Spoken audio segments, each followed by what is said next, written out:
drage Zagrepčanke i Zagrepčani, dragi pobjednici, dobro večer na Zagrebačkom skupu.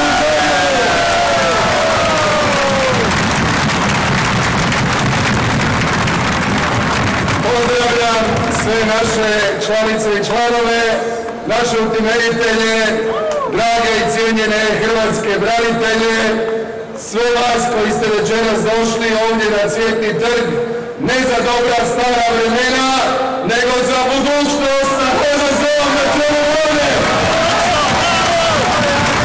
Izuzetno sam sretan da su uz mene ove sjajne kandidatkinje i kandidati na listama HDZ-a, da su s nama naši koalicijski partneri, kolege iz Hrvatske socijalne liberalne stranke, Hrvatske narodne stranke, Hrvatske demokršćanske stranke, Hrvatske stranke umirovljenika i naša Marijana Petir.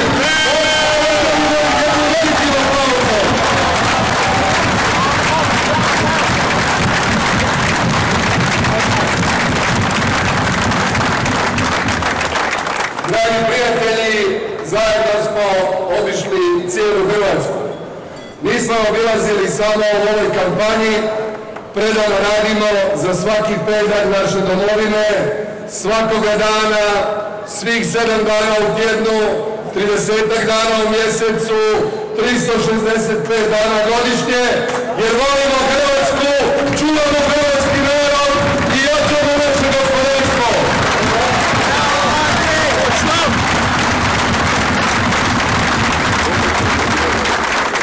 Međutim, moram reći na kraju ove kampanje da evo u zadnjih 15 godina koliko sam kandidat na različitim izborima, ali baš nikada do sada, niti u jednoj kampanji, nismo osjetili ovako ozračje podrške, ovakav elan, ovakav entuzijazam, ovakvu energiju, ovakvu pobjedničku atmosferu, ovakav HDZ koji je nikada veći i koji će pobjediti u svijetu, toliko uvjerljivo da nas niko nikada neće moći ucjenjivati.